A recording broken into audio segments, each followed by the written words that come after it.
Bismillahirrahmanirrahim. As students, we are studying chapter 1, General Science 7th class, that is about human organ systems. In this chapter, we discussed digestive system and respiratory systems. These two systems were discussed in this chapter. And we also discussed certain disorders regarding these two systems. And yesterday, our chapter was there finished. Today, we are to discuss its exercise. Anyhow, students, you can ask any question if you have. Yes, any student with any question?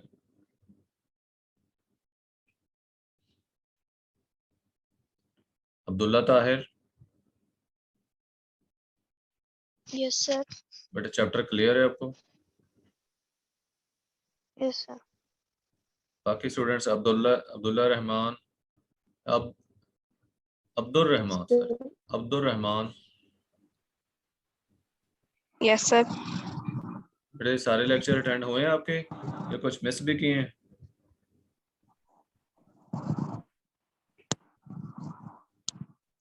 Sir सारे हुए हैं। चलो ठीक है, जिस बच्चे का कोई मिस हो जाता है तो आप लेक्चर यूट्यूब पे भी अटेंड कर सकते हैं, लेकिन कोई भी लेक्चर आपका मिस नहीं होना चाहिए। सारे लेक्चर आपको सुनने ज़रूर चाहिए ताकि आपकी अंडरस्टैंडिंग साथ साथ होती जाए। और आपको नोट्स जो हैं वो मैंने शेयर कर दिए हैं, आपने देख लिए व्हाट्सएप ग्रुप में।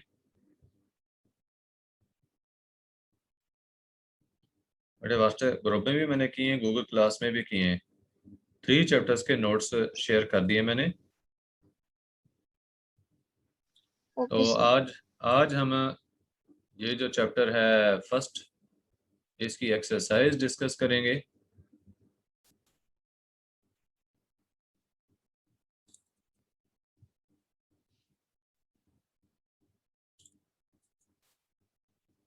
एक्सरसाइज चैप्टर 1, जैसे कि आप स्क्रीन पे देख रहे हैं, इसमें क्वेश्चंस, जो फर्स्ट क्वेश्चन है that is complete each of the following sentences by writing the correct term. ये ब्लैंक्स हैं, इसमें जो करेक्ट वर्ड या करेक्ट टर्म है वो आपने लिखनी होगी। ब्लैंक को फिल करने के लिए मैं आपसे पूछूंगा the process of breaking down of food. हाँ जी, कौन बताएंगे? सर जी अब्दुल्ला बेटा बताएं। सर तीर्थ। बेटे प्रोसेस पूछा है, process of breaking down of food. Daud, yes sir. बेटे इस प्रोसेस को क्या कहते हैं? Process of breaking down of food आपने चैप्टर में पढ़ा है? डिजेशन। डाइजेशन कहते हैं इसको, digestion. The process of breaking down of food is called digestion. तो यहाँ पे डाइजेशन आएगा। Second point, muscular contractions that move food.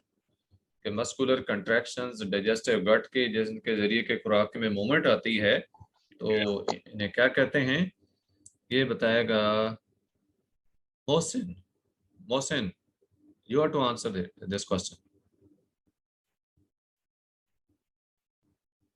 Mohsin,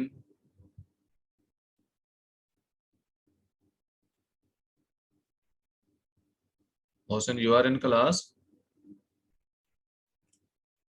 sir उसने लीव कर दिया। क्लास लीव कर दिए? क्वेश्चन का आंसर देने की बजाय क्लास लीव कर दी? तो बेटे ये भी नोट रखें कि ये लेक्चर रिकॉर्ड हो रहे हैं। आप लोगों का जो भी क्लास में बिहेवियर होता है, आपकी इन्वॉल्वमेंट होती है, तो ये रिकॉर्ड हो जाती है। आपके पेरेंट्स भी तो ये लेक्चर देखते हैं, तो इसलिए आप जरा मोहतात होकर क्लास में रहा करें कि ये नहीं कि जब क्वेश्चन पूछा जाए तो क्लास लीव कर दें। उसका बेटे फायदा क्या हुआ? आप बताएं, आप कह दें कि मुझे नहीं पता, आपको यहाँ बता दिया जाएगा। जी, और दाऊद, मोहम्मद दाऊद,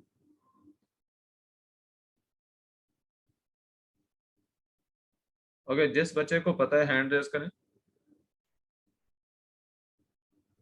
सर स्टमक। कौन बता रहे थे अभी?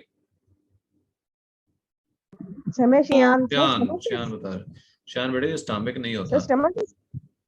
बेटे स्टमक ओके नहीं सर। है। आपसे अर्गन नहीं पूछा, आपसे पूछा है मस्कुलर कंट्रैक्शंस को क्या कहते हैं, जिनके जरिए खुराक में मूवमेंट आती है, उन कंट्रैक्शंस को क्या कहते हैं? ये एक प्रोसेस है। हाँ जी Dawood. Okay sir. Sir peristalsis. Peristalsis. Peristalsis. हाँ जी शान बेटे क्या आंसर है? Sir peristalsis. पेरिस्टालसिस। देखिए अभी तो मैं एक्सरसाइज करवा रहा हूँ, जिसको जो आता है वो बताएं, जिसको नहीं आता कोई मसला नहीं, मैं बताता जाऊंगा। The grape-like clusters of tiny thin-walled balloons in lungs। हाँ जी क्या कहते हैं इसको? ये जो ग्रेप लाइक क्लस्टर्स हैं, tiny thin walled balloons type, lungs में। हैंड रेस करेंगे।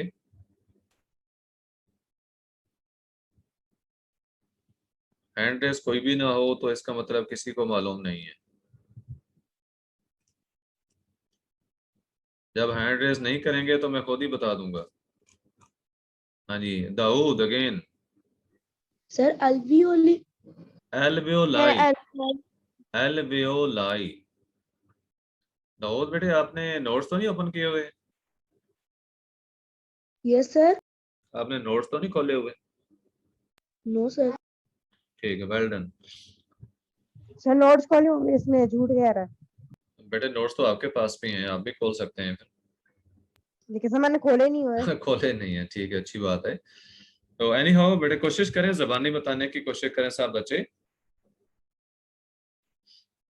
हाँ जी नेक्स्ट है कि the dome shaped muscle at the bottom of our chest. हमारे चेस्ट के बॉटम पे जो डोम शेप मसल होता है उसको क्या कहते हैं? हाँ जी तैमूर शाह। सर जी diagram. Sir diaphragm. Diagram. Well done, diaphragm. DIAPHRAGM, diaphragm. The process of, fifth point है, the process of getting air into and out of the lungs। Sir ये बताएंगे। Breathing. Okay Daud. Sir breathing. The process of getting air into and out of the lungs। Okay breathing, ठीक है, breathing ही कहते हैं। Short questions complete हुए। तो बेटे exercise इधर यहाँ पे MCQs नहीं है। अब MCQs उधर नोट्स में है, यहाँ पे सेकंड क्वेश्चन है, इस बुक के अंदर नहीं है। ऐसा मुझे नोट्स शेयर करने पड़ेंगे और MCQs डिस्कशन।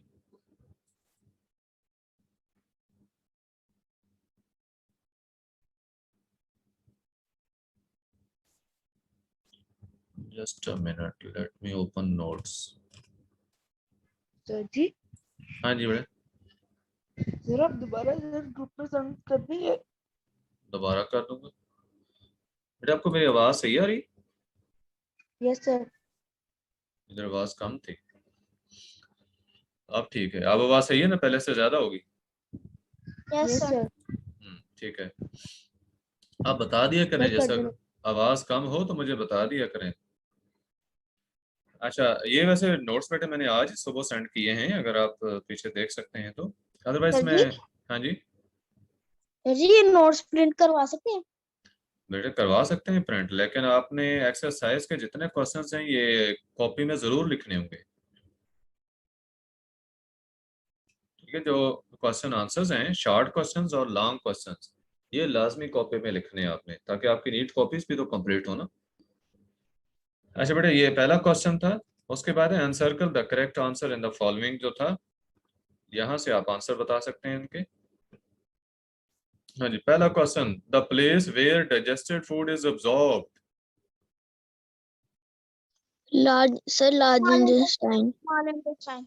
कोई और बचा है? सर जी स्मॉल इंटेस्टाइन। Small intestine. बेटे स्मॉल इंटेस्टाइन वो प्लेस है, स्मॉल इंटेस्टाइन वो प्लेस है जहाँ पे फूड जो है वो अब्जॉर्ब होती है, डाइजेस्टेड फूड ब्लड में अब्जॉर्ब होती है स्मॉल इंटेस्टाइन में, लार्ज इंटेस्टाइन नहीं। लार्ज इंटेस्टाइन के लेवल पे तो वाटर और मिनरल्स वगैरह जो होते हैं ना, मोस्टली वाटर जो है जो अनडाइजेस्टेड फूड के अंदर रह जाता है तो वो अब्जॉर्ब होता है। तो ये ए ऑप्शन होगी small intestine. Second question, what part of our body contracts and moves down when we inhale? Diaphragm. Yes, Diaphragm. correct answer, diaphragm. C part. Third question, air is moistened, filtered and warmed in the dash. हाँ जी, किस हिस्से में? Nose. Okay, yes, nose. B option. चौथा question है कि a large muscle that separates the chest cavity from abdominal cavity and helps in breathing. B. Diaphragm है sir. बेटे muscle पूछा है तो diaphragm, C option, C option correct, diaphragm. Fifth point है कि which of the following produces juice for the final digestion of proteins, fats and carbohydrates? Pancreas, pancreas. यहाँ जो आपकी ऑप्शंस हैं इनमें पैंक्रियाज सी ऑप्शन होगी। The reverse process of peristalsis. Vomiting. Good. Vomiting. बेटे ये इसके जो हैं ये आंसर्स भी नीचे गिवन हैं, क्योंकि ये नोट्स मैंने शेयर किए हुए थे कि एमसीक्यूज बुक में नहीं थे। सारे वहां से देख के बता रहे हैं। बेटे कोई बात नहीं, अब यहाँ पे अगर ऐसे बता रहे हैं तो जब आपका टेस्ट होगा तो इवन के आपके ओरल टेस्ट जो होंगे तो आपके पेरेंट्स की प्रेजेंस में मैं लूंगा। आपके पेरेंट्स की प्रेजेंस एंश्योर करवाते हुए आपसे ओरल टेस्ट लिए जाएंगे और रिटन टेस्ट भी। और जब क्लास में होंगे तो वहां पे आप मेरे अपने सामने होंगे। तो याद करना जो है ये बहुत जरूरी है सब लोगों के लिए, साथ साथ बेटे याद करते जाएं। हाँ जी, क्वेश्चन को ये सर आपने क्वेश्चन आंसर वगैरह कुछ भी मार्क नहीं कराया हुआ। मार्क नहीं करवाया हुआ? अच्छा, और नोट्स सर। सर ये साइंस की नोट्स है, एक इसका मिनट प्रिंट निकाल है या कॉपी भी लिखे? बेटे प्रिंट ले सकते हैं लेकिन आपने क्वेश्चन आंसर नोटबुक में लिखने हैं। Okay sir. ये पहले कौन मंसूर बेटे पूछ रहे थे आप कुछ? कुछ नहीं सर, कुछ नहीं, सारे मैंने ही जवाब बताया, कोई बात नहीं सर। नहीं, अभी क्वेश्चन मार्क करवाने का कौन कह रहा था? नहीं कोई भी नहीं, कुछ नहीं सर। मंसूर को कंफ्यूजन है तो आप पूछ सकते हैं। गलती से कह दिया था सर, गलती से। अच्छा चलें कोई बात। अच्छा, हम एक्सरसाइज के अब शॉर्ट क्वेश्चंस की तरफ आते हैं। Short questions of exercise. First question बेटा है कि how is carbon dioxide produce in our body? Is लिखा है नहीं, इन आवर बॉडी सिंपली होना चाहिए कि हमारे जिस्म में कार्बन डाइऑक्साइड कैसे प्रोड्यूस होती है। बेटे सेल्स के अंदर जब फूड कंपोनेंट्स जो हैं ब्लड के जरिए पहुंचते हैं तो ऑक्सीजन भी वहां पहुंचती है। With the help of this oxygen breakdown of food takes place, that is called oxidation. और उस प्रोसेस के दौरान कार्बन डाइऑक्साइड गैस प्रोड्यूस होती है सेल्स के अंदर, जिसे कि हम सेलुलर मेटाबॉलिज्म कहते हैं प्रोसेस को। तो उस प्रोसेस के दौरान कार्बन डाइऑक्साइड प्रोड्यूस होती है कि ब्लड के जरिए ऑक्सीजन और डाइजेस्टेड फूड जो है ये सेल्स तक पहुंचती है। तो सेल्स के अंदर उस खुराक की ब्रेकडाउन होती है जिससे एनर्जी प्रोड्यूस होती है, कार्बन डाइऑक्साइड और वाटर। तो इस प्रोसेस को कहते हैं सेलुलर रेस्पिरेशन, सेलुलर रेस्पिरेशन या ऑक्सीडेशन ऑफ फूड। बेटे पहला शॉर्ट क्वेश्चन क्लियर है आपको?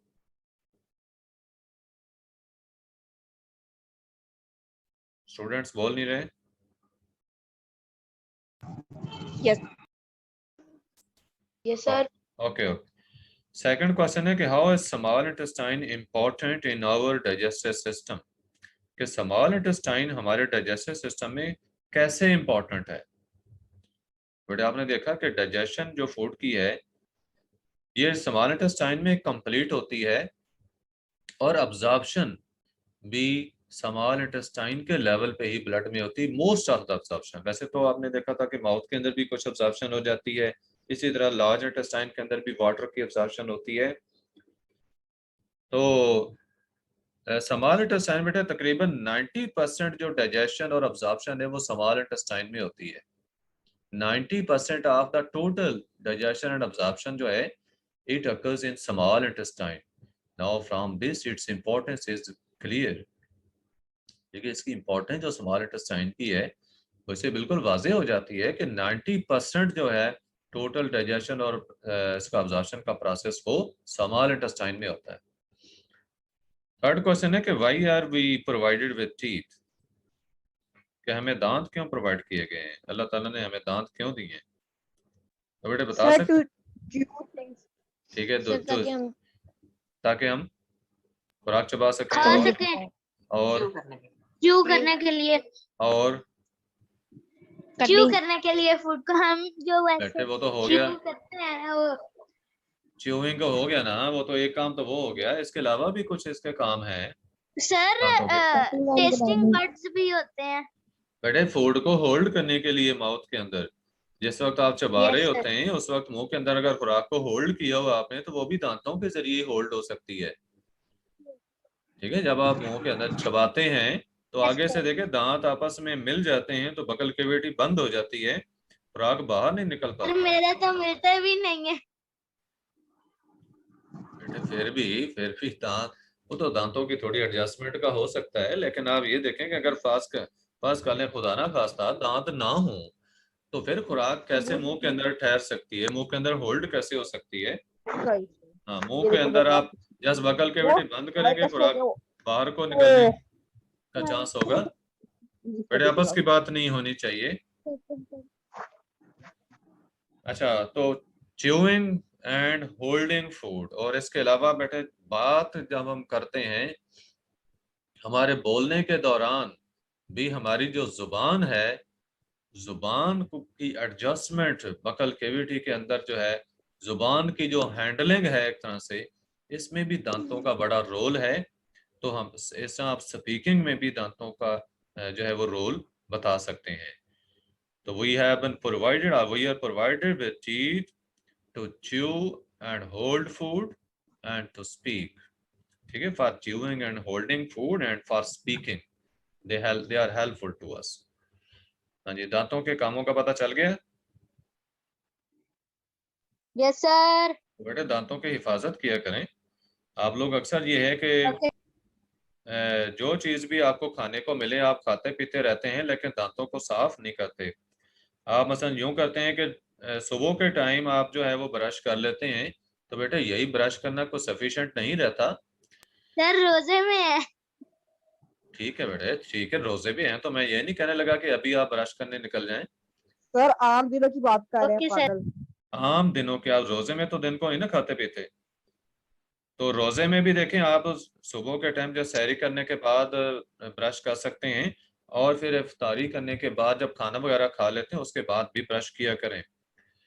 लेकिन हैबिट आम क्या होती है आप लोगों की कि आप सिर्फ सुबह के टाइम उठते हैं और ब्रश कर लेते हैं, उसके बाद सारा दिन खाते पीते रहते हैं और मुंह जो है साफ नहीं करते, यानी कुली वगैरह, कुछ बच्चे कुली भी नहीं करते और कुछ बच्चे जो हैं अगर कुली करते हैं तो ब्रश करने की हैबिट जो है वो बहुत कम होती है। बेटे जो खुराक के ज़रात दांतों के अंदर जो है वो रह जाते हैं वो सिर्फ पानी से कुली करने से भी नहीं निकलते। आप कोशिश किया करें कि जब भी कोई फूड आइटम आप यूज करें तो उसके खाने के बाद जो है आप दांतों को साफ कर लें ब्रश के साथ। और ये नहीं है कि आप फिर हर वक्त ही कभी कोई कैंडी खाई तो उसके बाद ब्रश करने चला गया, तो ऐसे नहीं है। आप खाने पीने का भी थोड़ा सा स्केड्यूल आपका होना चाहिए। ठीक है, कुछ गैप्स के साथ खाना पीना खाया पिया करें। जो चीजें भी आपने खानी है वो गैप्स के साथ खाएं पिए, और उसके बाद जब खाएं उसके बाद फिर ब्रश जरूर कर लिया करें। इस तरह से बेटे आपके दांत जो है वो बिल्कुल सही रहेंगे। सर दिन में 2 दफा ब्रश करना चाहिए। मैं आपको बता रहा हूँ कि जब आपने खाना खाया है, खाना खाने के बाद आप ब्रश कर लें, आपके दांतों को कभी जो है वो पेन भी नहीं होगा। ये टूथिक वगैरह जो होता है ना अक्सर बच्चों को, या ये स्वेलिंग ऑफ गम्स है, ब्लीडिंग ऑफ गम्स है, इस तरह की जो डिसऑर्डर्स पैदा होते हैं ये बिल्कुल नहीं होंगे। अच्छा, नेक्स्ट है व्हाट आर एल्वुलाई। एल्वुलाई क्या होते हैं, कोई बच्चा बताएगा? बड़ा सिंपल क्वेश्चन है।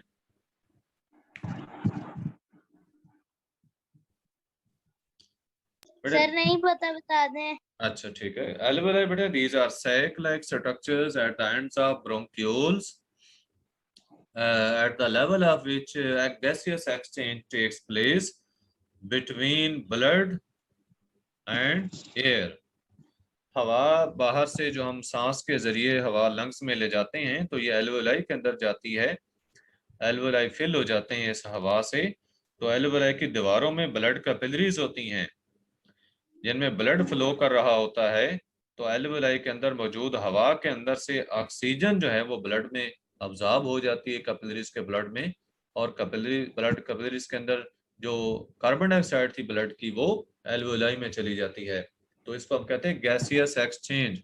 तो एल्वुलाई के लेवल पे गैसियस एक्सचेंज होता है। नेक्स्ट है कि briefly describe the mechanism of breathing. Mechanism of breathing बेटा क्या है? सांस लेने का जो तरीकाकार है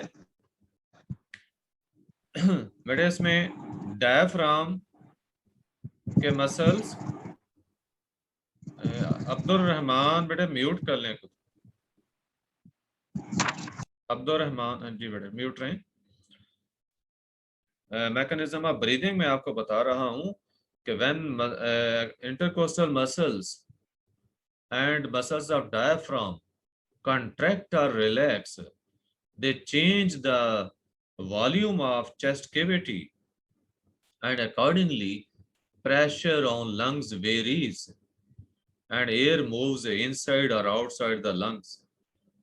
मैकेनिज्म ऑफ ब्रीदिंग के अंदर बेटा क्या होता है कि हमारे चेस्ट केविटी जो है, इसमें रिब्स के जो मसल्स हैं इनको इंटरकोस्टल मसल्स कहते हैं, और डायफ्राम जो नीचे बॉटम पे होती है तो उसके मसल्स ये जब कंट्रैक्ट करते हैं तो चेस्ट कैविटी का साइज बढ़ जाता है, लंग्स में प्रेशर कम हो जाता है और हवा बाहर से अंदर को आती है, लंग्स फिल हो जाते हैं। इसे हम कहते हैं इंस्पायरेशन, इंस्पायरेशन। उसके बाद जब एक्सटर्नल इंटरकोस्टल मसल जो हैं वो रिलैक्स होते हैं और इवन इंटरनल इंटरकोस्टल मसल्स भी होते हैं जो अंदर वाले साइड पे वो कंट्रैक्ट करते हैं, और डायफ्राम के मसल जो हैं वो रिलैक्स होते हैं, वो भी डोम शेप हो जाती है और रिब्स जो है वो नीचे को बैठती हैं, चेस्ट कैविटी का साइज कम होता है तो लंग्स के ऊपर प्रेशर पड़ता है, लंग्स के अंदर मौजूद हवा बाहर निकल जाती है। इसे हम एक्सपायरेशन कहते हैं या एक्सहेलेशन कहते हैं।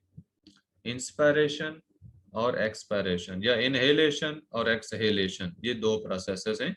तो ये बेटा मैकेनिज्म ऑफ ब्रीदिंग था। उसके बाद है कि what measures can one take to prevent diarrhoea. Diarrhoea से बचने के लिए आप क्या एहतियाती तदाबीर जो है वो कर सकते हैं? बेटे हैंड्स वॉश करें खाना खाने से पहले, ठीक है, खूब हाथ जो है वो साफ कर लें। इवन कि आफ्टर लेबोरेटरी जो है वॉशरूम जाने के बाद हाथ जो है वो अच्छी तरह से साबुन से साफ कर लेने चाहिए, धो लेने चाहिए। और दूसरी बात क्या है कि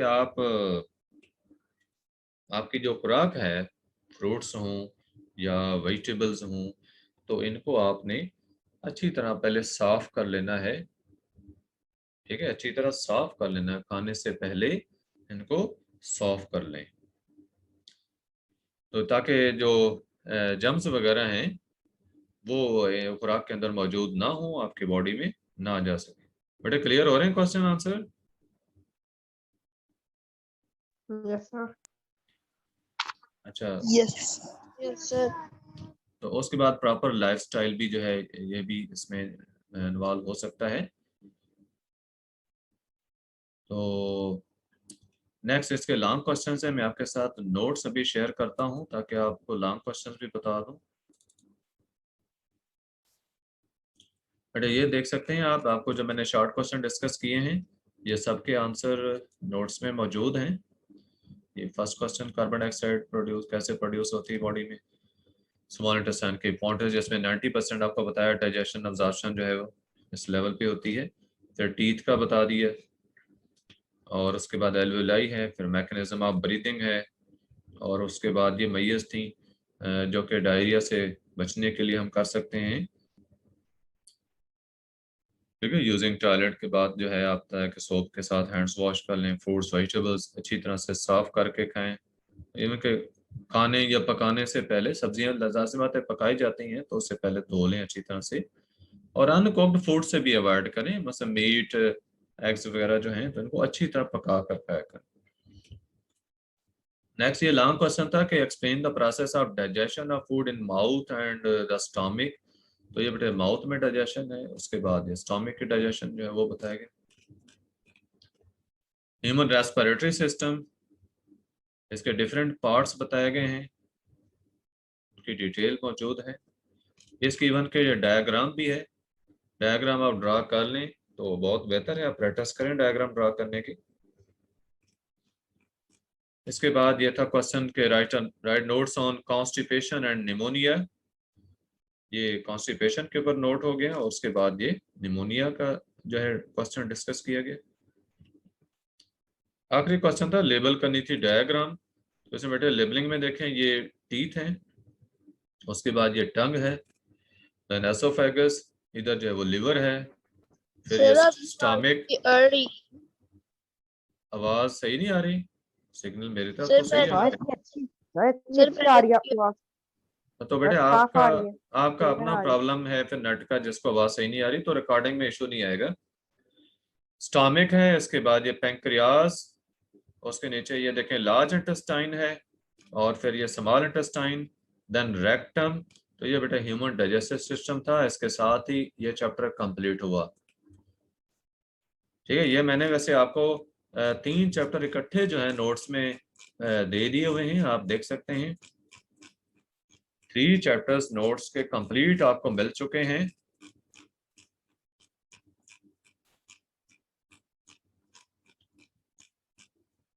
हाँ जी, ठीक है। डायग्राम्स जैसे मैंने सारी जो है वो इंसर्ट की हुई हैं, आप डायग्राम्स की भी प्रैक्टिस करना। हाँ जी, कोई क्वेश्चन किसी बच्चे का है तो पूछ सकते हैं आज के चैप्टर से रिलेटेड। No sir. अच्छा चलें ठीक है, मैं आपकी अटेंडेंस मार्क कर लूँ। ओके।